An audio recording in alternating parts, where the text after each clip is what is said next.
Areopagus Marketplace Ministry kembali berjumpa dengan rekan-rekan profesional Kristen, para pemuda, dan siapapun dia. Saya akan membahas satu topik yang sangat kita perhatikan bersama, yaitu penetapan pemerintah hampir di seluruh Indonesia dalam hal ini mengenai work from home. Kenapa work from home? Karena ada global crisis. Artinya di seluruh dunia ada satu masalah yang utama yang disebut COVID-19. Apa itu COVID-19?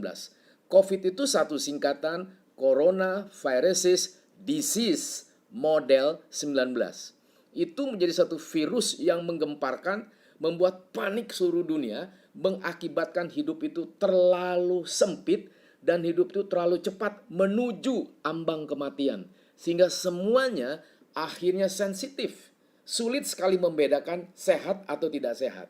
Lalu kita berpikir, secara pribadi saya berpikir, kalau ada krisis yang begitu menakutkan di seluruh dunia, dan ada seorang sains dan beberapa ahli pikir yang mengatakan bahwa kasus seperti ini biasanya 100 tahun sekali terjadi sesuatu heboh yang menakutkan. Dan lebih menakutkan lagi adalah karena kita ada medsos, teknologi yang begitu menyerbak hitungan detik. Sehingga di dalam kasus seperti ini kita berpikir, betulkah Tuhan itu ada? Kalau Tuhan itu ada, apa yang dikerjakan oleh Tuhan dengan situasi seperti ini? Lalu kedua kita bertanya, betulkah ada kekuatan kuasa yang tanda kutip mirip kekuasaannya, kemampuannya seperti Tuhan yang disebut kekuatan kegelapan, kuasa kegelapan, yang mencoba memanifestasikan, mengakibatkan sepertinya seolah-olah peperangan adu kekuatan antara Allah pencipta dengan segala isinya, dengan juga malaikat yang jatuh di dalam dosa, yang mengakibatkan yang disebut setan, si jahat itu. Sehingga ini ada satu tarik-menarik di dalam alam semesta. Sehingga antara yang percaya kepada Tuhan dengan orang yang tidak percaya kepada Tuhan menjadi tipis perbedaannya, dan seolah-olah mulai bertanya di dalam dirinya, kalau ada Tuhan, sampai kapan Tuhan ini bisa selesai? Kalau ada kejahatan, kenapa tidak terus saja orang-orang yang percaya kepada Tuhan makin kena akibatnya? Atau orang yang tidak percaya ada kegelapan, orang yang tidak percaya ada Tuhan, dia berada di tengah-tengah. Ini mengakibatkan orang ini mempunyai satu prinsip, ignorance, tidak peduli. Mau mati, mati, nggak mati, nggak mati. Yang penting life goes on. Is it true that kind of reason behind that three things have I said? Betulkah itu hal yang di belakang itu semua, tiga hal yang udah saya katakan? Saya mencoba membahasnya dalam awal ini. Apakah di dalam hidup manusia ini kejahatan itu makin terus? Kalau kita mengingat kepada Kejadian 6 ayat 5, setelah Adam dan Hawa jatuh di dalam dosa dan Kain membunuh Habel, Tuhan mengatakan apa? Kecenderungan hati manusia selalu ingin berbuat dosa karena whispering from the evil, ada suara kejahatan, sehingga dosa itu terus berakumulasi seperti virus yang undetect, seperti corona. Itulah dosa.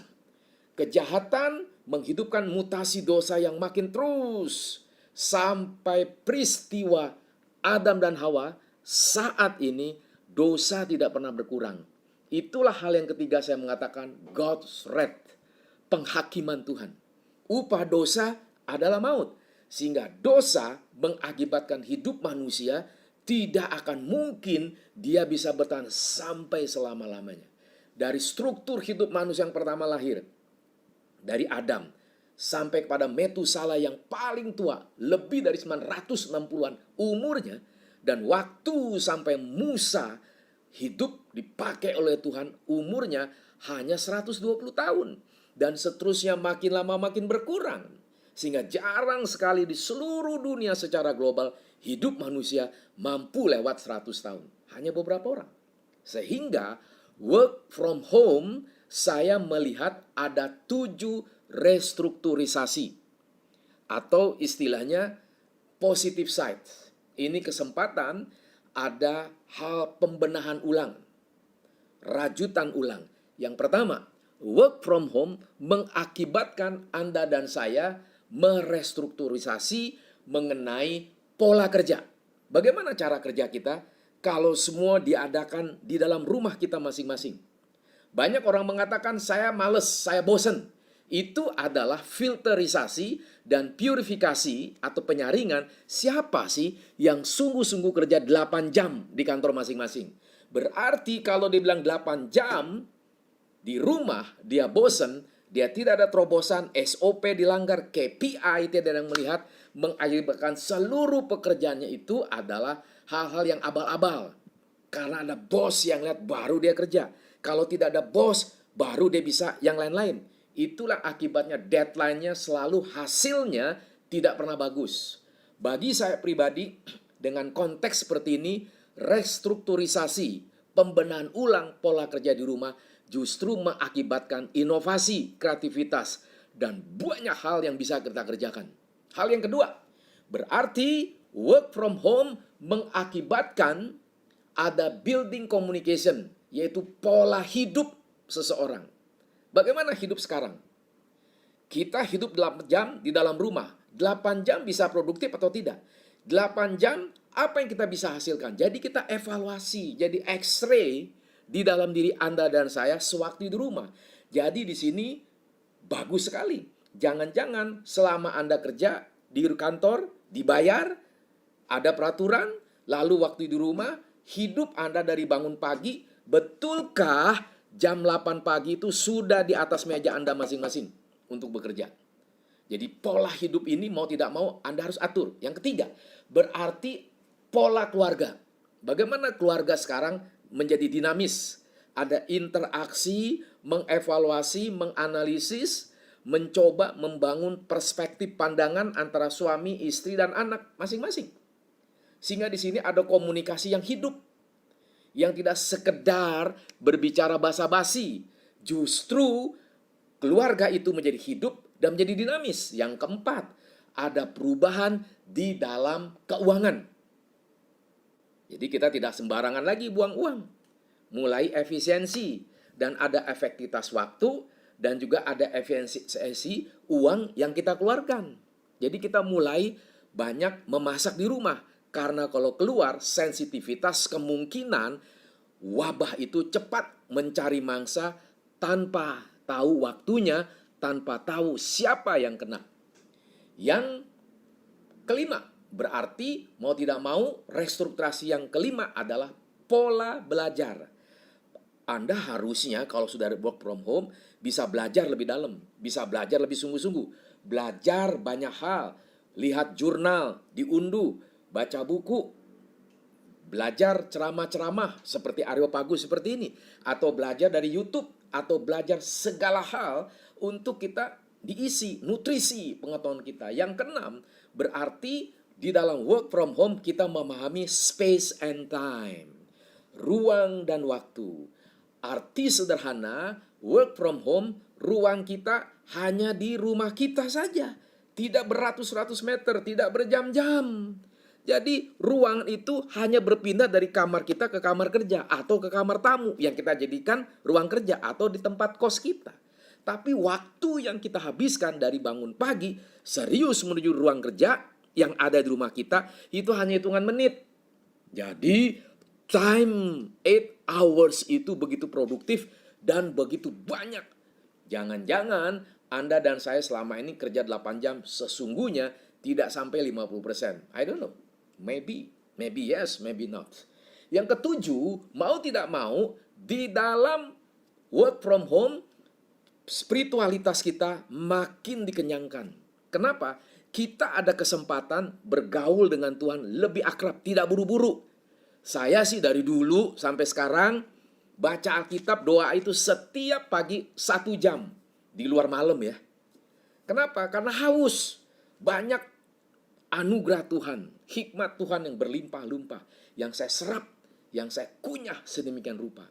Sehingga hal ini saya teringat satu pernyataan dari seorang teolog yang sudah hampir 100 tahun hari ini, hari kematiannya, yang diingatkan, yang diukangkan centennial, diperingatkan, yaitu One Square Inch Manifesto.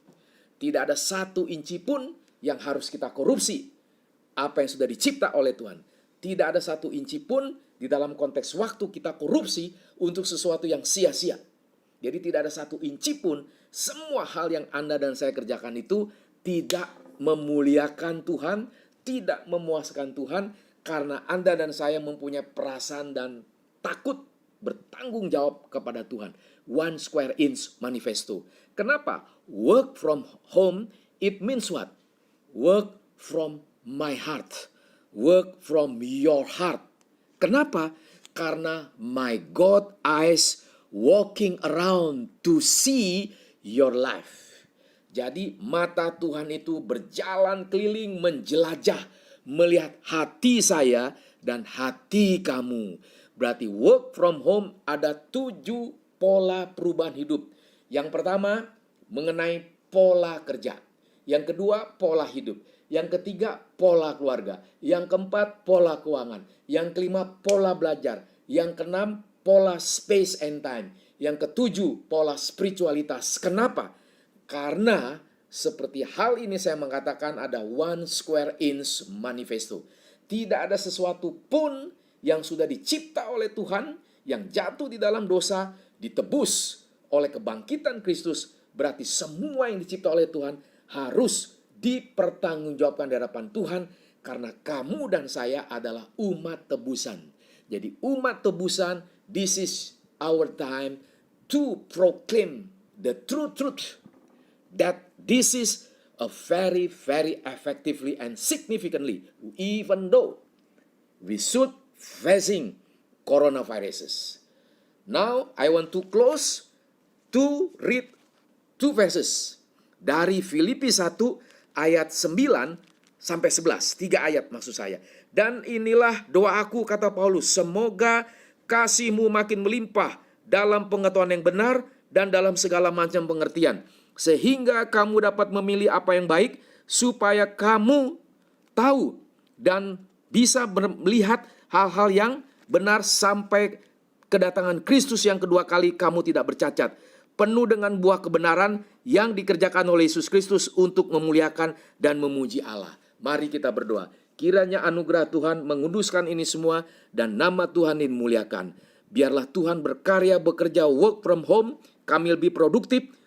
Semua virus yang ada di dalam kehendak Tuhan, di dalam bijaksana Tuhan, di dalam rencana Tuhan, akan Tuhan hentikan. Bagi situasi yang berat ini, bagi umat Tuhan terus dipelihara oleh Tuhan, dijauhi kejahatan, hidup makin kudus sampai kedatangan Engkau yang kedua kali. Di dalam nama Yesus kami berdoa dan bersyukur. Amin. Demikian teman-teman apa yang kami katakan dari Areopagus Marketplace Ministry. Amin.